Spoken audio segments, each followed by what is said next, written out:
This is Will Powers at Neighborhood Watch, April 8th, 2019. And you can find me at mojomorning.blogspot.com.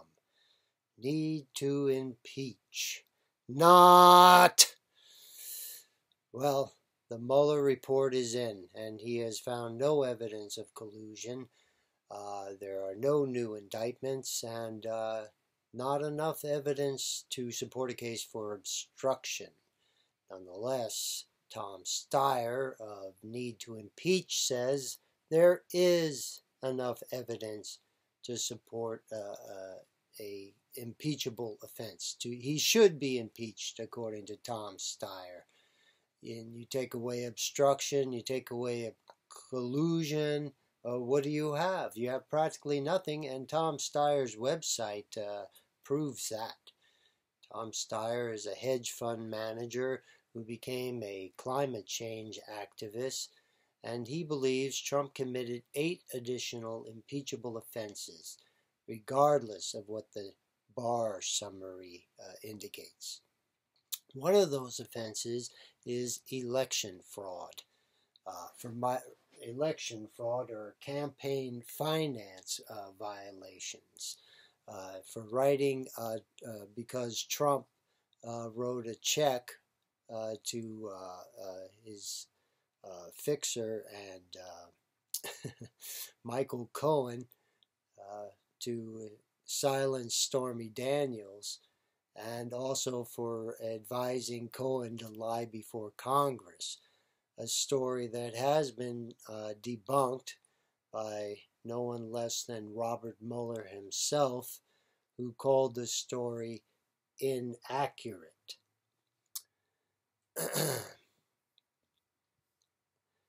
Donald Jr.,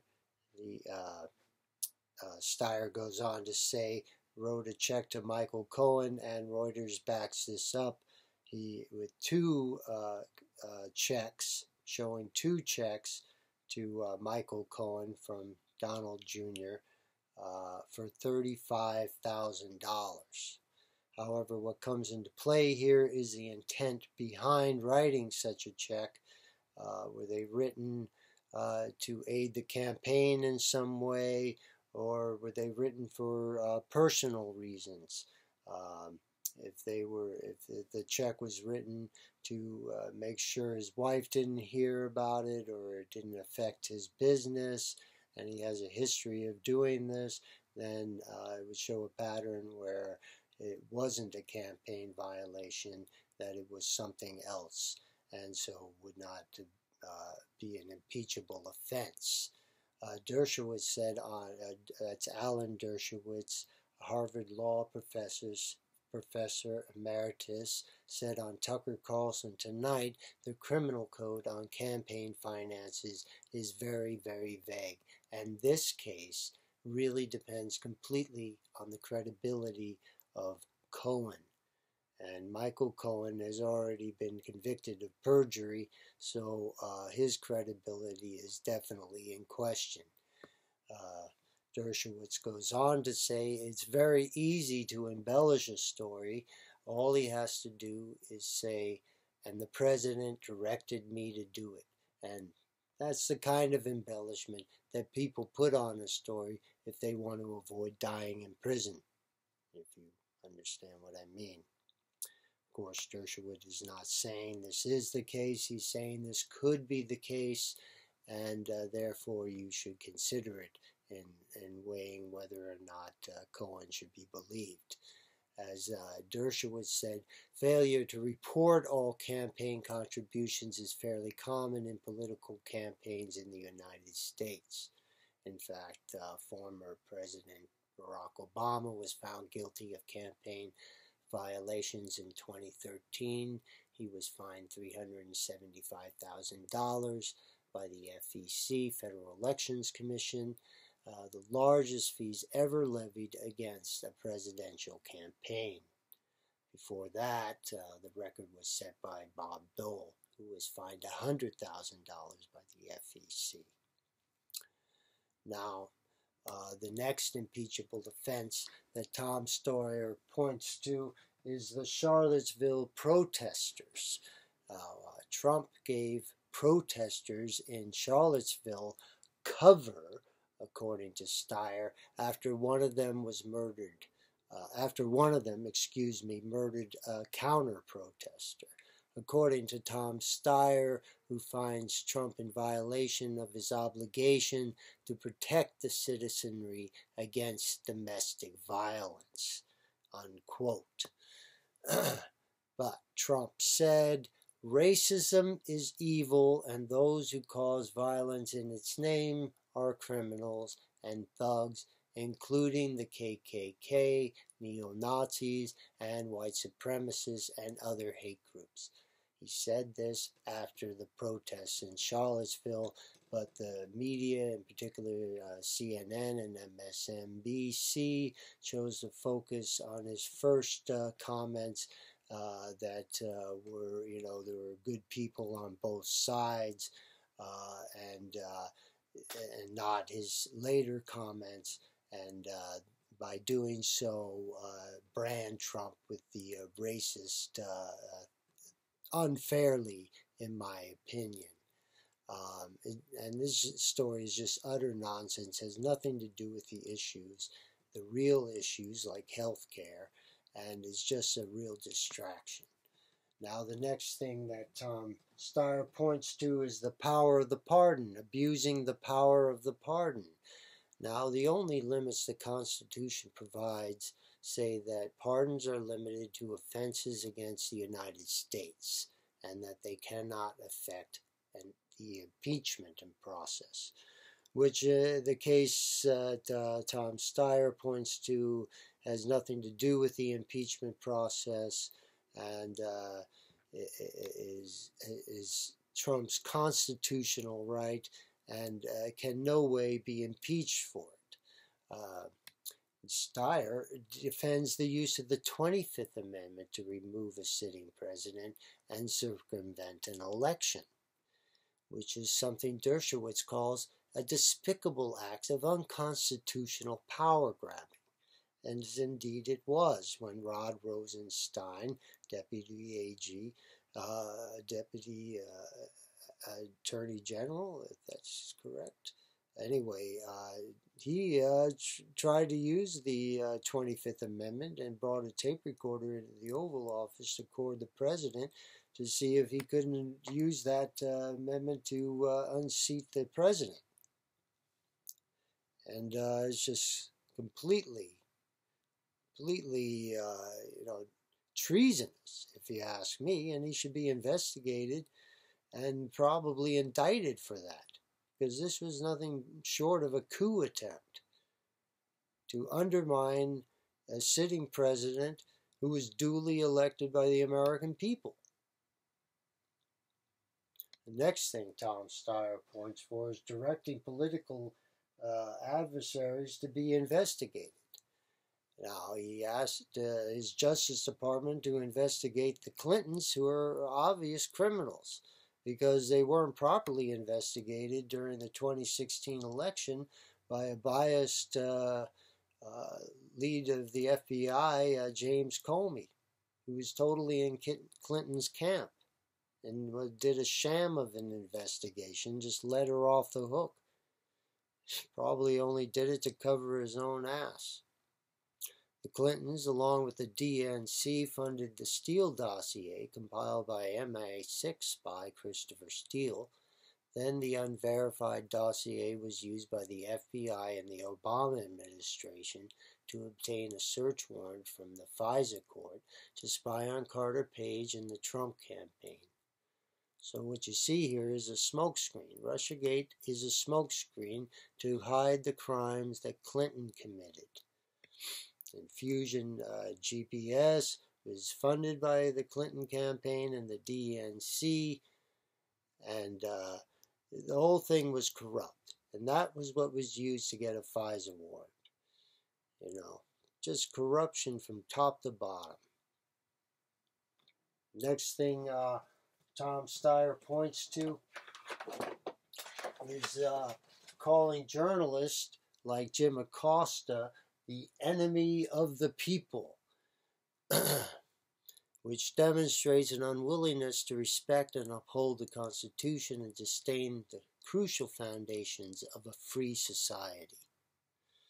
The real question here is, how does a free society function when journalists like Acosta spread fake news and pronounce what Pelosi and Schumer has to say is the gospel truth, while calling Trump a liar when he is perhaps the most honest president we've had in a while?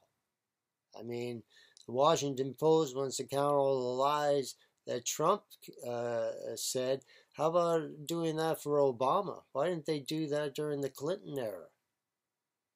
Ask yourself that question. It seems like they're really picking on this president unnecessarily.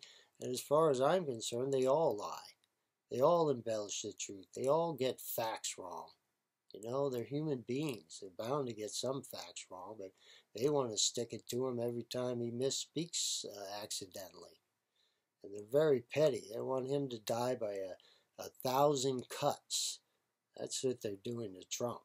Get him any way they can. That's all that, rhetoric is about. Besides, Trump tried to fulfill every campaign promise he ever made. He moved the embassy in Israel to Jerusalem, and he got rid of NAFTA, and he tried to fix health care.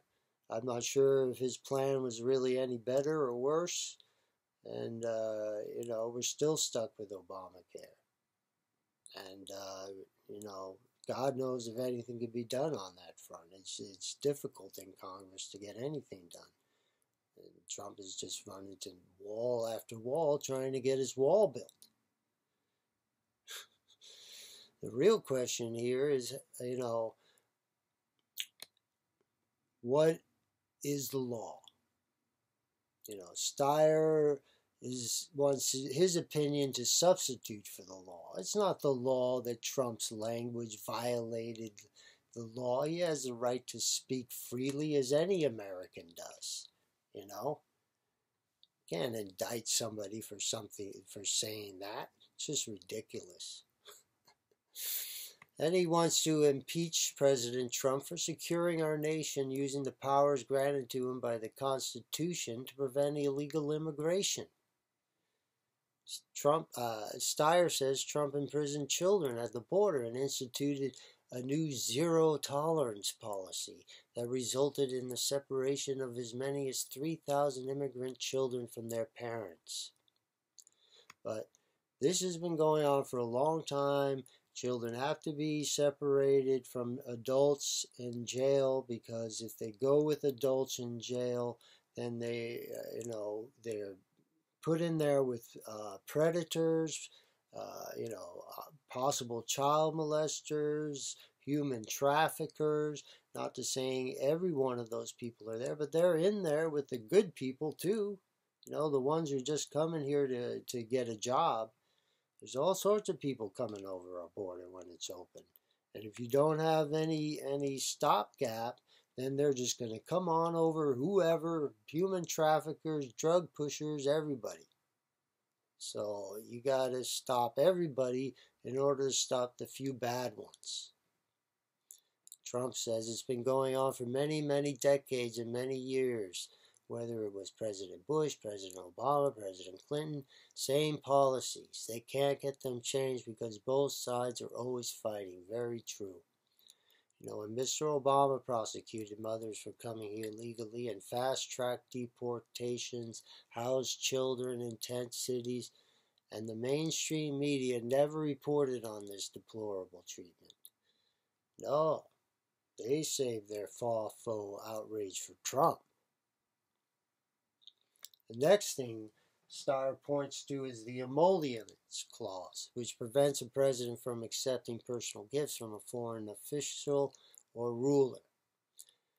Now, because he's got a business with hotel rooms, and if an ambassador or a foreign dignitary stays in one of those rooms and pays rent, which is just a business transaction, but Tom Steyer and the Democrats want to count that as, or some Democrats want to count that as a violation and he should be impeached for it. But Trump gave up control of his business empire to his two eldest sons, Donald Jr. and Eric, on November 1st, 2017, and put his assets into a trust. But that was not enough for ethics experts who argued the only way to avoid conflict of interest concerns was for Trump to sell all his assets and his business. However, this would open up a whole new can of worms, could take years, and then there could be open up more investigations as a result of this. It was just better for Trump to put this aside for the good of the country so he could go, about the business of running it, which is what he was elected to do. And besides, Trump only knows the bottom line. He doesn't know who's renting a room at his hotels. And, all he knows is if it's at a profit or loss stage. And if it isn't, I guess you could say, "You're fired." Alan Dershowitz said on Fox and Friends, the emollients clause business, forget about it. That's going nowhere. Again, he has a constitutional defense. And now, finally, collusion. Yes, even though Mueller didn't find enough evidence to indict on collusion or impeach on collusion, Tom Steyer still pushing the collusion thing. Because Trump Jr. purportedly said, "I love it," when he was told Natalia Veselnitskaya had dirt on Clinton. As anyone in his position would have enjoyed seeing, I'm sure Donald Trump said, "Yeah, let's see it. It's not against the law. It's not against any law for him to hear whatever someone else says. And if he goes out and solicits it from a foreign government, that could be different. That would be against the law." But in this case, he was within the law for taking this meeting with Natalia Veselnitskaya, a Russian lawyer, who said she had dirt on Clinton, and then when it came time, she didn't produce anything, so nothing was gained from this meeting. But yet, it has been used by the left wing and looked into by the Mueller investigation to see if there was any Russia collusion connection there. And this is the famous meeting at Trump Tower that everyone points to as proof, and yet the proof is really not there, because this woman's name hasn't been linked to any government officials in the Kremlin. Her office has no working phone, email, or website, and the Kremlin does not know who she is. A picture in the Gateway Pundit reveals Natalia Veselnitskaya sitting, I'm sorry if I mispronounced her name, Veselnitskaya is the best I can do, sitting near Obama's ambassador to Russia, Michael McFaul, at a Foreign Affairs Committee hearing, only 8 days after contacting Trump Jr. about some alleged dirt on Clinton. Now, this meeting at Trump Tower is obviously a setup. She was connected to the Obama administration, who was supporting the Clinton campaign. They used the FISA court to get this warrant to spy on Carter Page, and they used this woman to meet with Trump Jr. and I believe Paul Manafort, and as a way to establish there was a connection with the Russians, when she doesn't even have any real connection with the Russians. The whole thing is a joke. So collusion, that's why collusion fell apart. I think that it's time for Tom Steyer to admit, you're not holding the cards. What have you got? Throw them down. Let's see what you got. A pair of deuces? You got nothing. Trump is king. Trump has got kings. He's holding kings. All you got is deuces. Fold them, Tom. You got nothing. This is going nowhere. The Clinton campaign, along with the DNC, used Fusion GPS to fund opposition research that became known as the Steele dossier. It was Steele working for Fusion GPS that compiled the now famous dossier. The Clinton campaign, along with the DNC, funded Fusion GPS that paid for and used the unverified Steele dossier to get the FISA warrant to gather information on Carter Page and the Trump campaign. Government agencies were involved in partisan politics at the top level of the FBI and the CIA. John Brennan, James Comey, even Robert Mueller were the faces of the deep state, operating out in open to push the Russian-Gate narrative, which was most likely an intelligence operation to bring down a sitting president. And that's all I have. Thank you for listening. Links down below.